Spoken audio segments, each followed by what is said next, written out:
বিতর্কমুক্ত তত্ত্বাবধায়ক সরকার ব্যবস্থা না হলে গণতন্ত্র আবার হুমকিতে পড়বে, মন্তব্য এবি পার্টির। প্রতারণার সুযোগ দেব না, জুলাই সনদের ভিত্তিতে নির্বাচন হতে হবে বলছেন নাহিদ ইসলাম। এদিকে সাঘাটায় পুকুরে যুবকের লাশ, ৩ সদস্যের তদন্ত কমিটি ৫ দিনে প্রতিবেদনের আশ্বাস।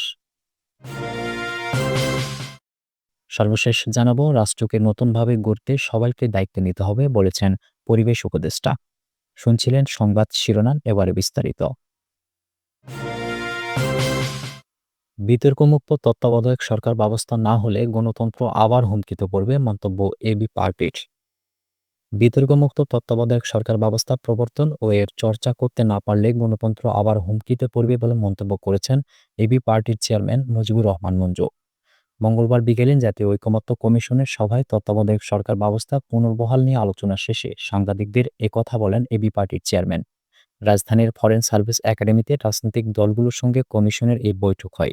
আলোচনায় এবি পার্টির পক্ষ থেকে আরও অংশ নেন দলের যুগ্ম সাধারণ সম্পাদক সানি আব্দুল হক।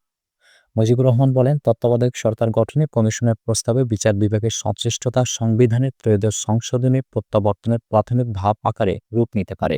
সেক্ষেত্রে সুষ্ঠু ও নিরপেক্ষভাবে তত্ত্বাবধায়ক সরকারের প্রধান উপদেষ্টা বাছাইয়ে ক্রমভিত্তিক ভোটিং পদ্ধতির প্রবর্তন হবে একটি যুগান্তকারী পদক্ষেপ। সানি আব্দুল হক বলেন, তত্ত্বাবধায়ক সরকারের প্রশ্নে একটি সুস্পষ্ট ঐকমত্য প্রতিষ্ঠা জরুরি। এটিকে যদি সংসদে সিদ্ধান্ত গ্রহণের জন্য পাঠানো হয়, তাহলে ঐকমত্য প্রতিষ্ঠার জন্য যে ঐকান্তিক প্রয়াস চলছে তা অর্থহীন হয়ে পড়বে, যা কাম্য নয়। প্রতারণার সুযোগ দেব না, জুলাই সনদের ভিত্তিতে নির্বাচন হতে হবে বলছেন নাহিদ ইসলাম। জাতীয় নাগরিক পার্টির আহ্বায়ক নাহিদ ইসলাম বলেছেন, আমরা প্রতারণার কোনো সুযোগ দেব না। জুলাই সনদের ভিত্তিতে আগামী নির্বাচন হতে হবে। দেশ গড়তে জুলাই পদযাত্রার অংশ হিসেবে মঙ্গলবার বিকেলে গাজীপুরে এক পথসভায় কথা বলেন তিনি। নাহিদ বলেন, মহান মুক্তিযুদ্ধ থেকে শুরু করে বিভিন্ন আন্দোলনে গত ১৫ বছরে ফ্যাসিবাদ বিরোধী লড়াইয়ে গাজীপুরের সাহসী সন্তানেরা সবসময় লড়াই করেছেন। গাজীপুরকে আমরা সবসময় দেখেছি লড়াইয়ের অন্যতম ক্ষেত্র হিসেবে। তিনি বলেন, গাজীপুর নগরীকে একটি সিটি কর্পোরেশন করা হলেও অপরিকল্পিত নগর হিসেবে রেখে দেওয়া হয়েছে। আওয়ামী লীগের মেয়র জাহাঙ্গীর গাজীপুরে লুটপাট করেছে, দুর্নীতি করেছে, সন্ত্রাস কায়েম করেছে। দুঃখের বিষয়, গাজীপুরে এখনও স্বৈরাচার লুকিয়ে রয়েছে। আমরা স্বৈরাচারের দোসরকে বিতাড়িত করব। আমরা হুঁশিয়ার করে দিতে চাই, বাংলাদেশের যতদিন গণ অভ্যুত্থানের শক্তি রয়েছে, আওয়ামী লীগ ও মুজিববাদীরা কোথাও দাঁড়াতে পারবে না, বলেন তিনি। এনসিপি আহ্বায়ক বলেন, গাজীপুর বাংলাদেশের অন্যতম শিল্পাঞ্চল, হাজারো ফ্যাক্টরি রয়েছে এখানে। গাজীপুরের শ্রমিকদের মাঝে কিছুদিন পর পর অসন্তোষ দেখি, কারণ তারা ন্যায্য মজুরি পায় না। এই শ্রমিকরা আমাদের গণ অভ্যুত্থানের সামনে এসে দাঁড়িয়েছিল। আমরা গাজীপুরের শ্রমিক ভাইদের জন্য কাজ করতে চাই। আমাদের নতুন বাংলাদেশের শ্রমিকদের অধিকার নিশ্চিত করতে চাই। জুলাই সনদ প্রসঙ্গে নাহিদ বলেন, জুলাই সনদ সংস্কারের শুধু ঐকমত্য হলে হবে না, সংস্কার কিভাবে বাস্তবায়ন হবে সে বিষয়ে ঐকমত্য হওয়া লাগবে। ১৯৯০-এর গণ অভ্যুত্থানের পর বাংলাদেশের জনগণের সঙ্গে ছাত্রদের সঙ্গে প্রতারণা করা হয়েছিল। দ্বিদলীয় জোটের রূপরেখা তৈরি করা হয়েছিল, এই রূপরেখা কোনো দল মানেনি। আমরা এবার প্রতারণা করার কোনো সুযোগ দেব না। জুলাই সনদের ভিত্তিতেই নির্বাচন হতে হবে। সাঘাটায় পুকুরে যুবকের লাশ, ৩ সদস্য তদন্ত কমিটি ৫ দিনে প্রতিবেদনের আশ্বাস। গাইবান্ধার সাঘাটা থানা সংলগ্ন পুকুরে সিজু মিয়া নামের এক যুবকের লাশ উদ্ধারের ঘটনায় বিতর্ক সৃষ্টি হয়। ৩ সদস্যের তদন্ত কমিটি গঠন করা হয়েছে। কমিটির সদস্যরা হলেন সভাপতি রংপুর রেঞ্জের অতিরিক্ত ডিআইজি মোহাম্মদ জাহাঙ্গীর হোসেন, রংপুর রেঞ্জের অতিরিক্ত পুলিশ সুপার রুনা লায়লা ও গাইবান্ধা অতিরিক্ত পুলিশ সুপার শরীফুল আলম। মঙ্গলবার সকালে ঘটনাস্থল পরিদর্শন করেন পুলিশের রংপুর রেঞ্জের অতিরিক্ত ডিআইজি মোহাম্মদ জাহাঙ্গীর হোসেন। পরে বেলা ৩টার দিকে সাংবাদিকদের তিনি তদন্ত কমিটি গঠনের কথা জানান। আগামী ৫ কর্মদিবসের মধ্যে কমিটি তদন্ত প্রতিবেদন জমা দেবে বলেও আশ্বাস দেন তিনি। অতিরিক্ত ডিআইজি বলেন, ঘটনাটি অত্যন্ত স্পর্শকাতর। নিরপেক্ষ তদন্তের মাধ্যমে সত্য উদ্ঘাটন ও যথাযথ ব্যবস্থা গ্রহণই আমাদের লক্ষ্য। শিশুর মৃত্যু নিয়ে স্থানীয়ভাবে ব্যাপক উত্তেজনা বিরাজ করছে। পরিস্থিতি নিয়ন্ত্রণে আইনশৃঙ্খলা বাহিনী তৎপর রয়েছে বলেও জানান তিনি। পুলিশের ভাষ্য অনুযায়ী গত বৃহস্পতিবার রাত ১:৪০টার দিকে সাঘাটা থানায় ঢুকে এএসআই মহসেন আলীকে ছুরিকাঘাত করে পার্শ্ববর্তী একটি পুকুরে ঝাঁপ দেন সিজু মিয়া। পরদিন সকাল ৯:৩০টার দিকে সাঘাটা পাইলট উচ্চ বিদ্যালয়ের পুকুরের কচুরিপানার মধ্যে থেকে ফায়ার সার্ভিস কর্মীরা সিজুর মরদেহ উদ্ধার করেন।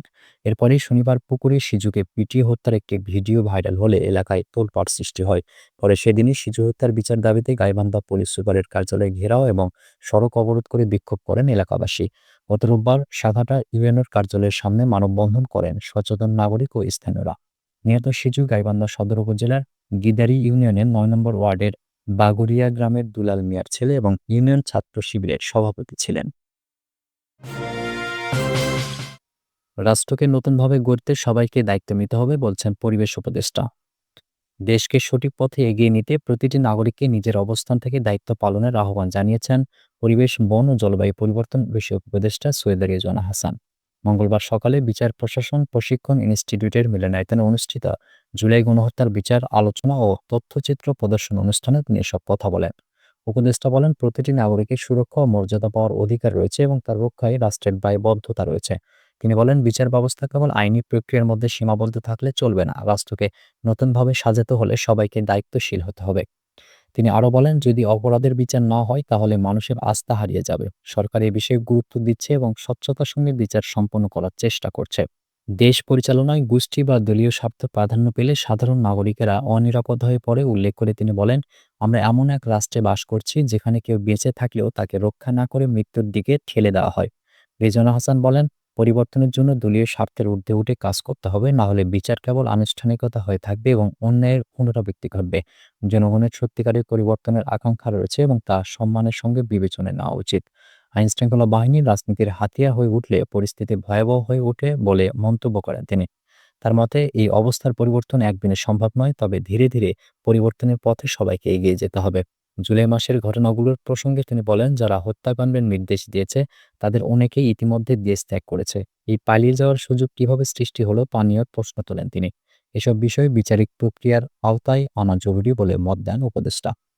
অনুষ্ঠানের সূচনা বক্তব্য রাখেন আইন ও বিচার বিভাগের সচিব শেখ আবু তাহের। এ সময় একটি তথ্যচিত্র প্রদর্শন করা হয় এবং মাইলস্টোন স্কুলের যুদ্ধবিমান দুর্ঘটনা ও জুলাই মাসের শহীদদের স্মরণে ১ মিনিট নীরবতা পালন করা হয়। দোয়া ও মোনাজাত পরিচালনা করেন যুগ্ম সচিব রুহুল আমিন।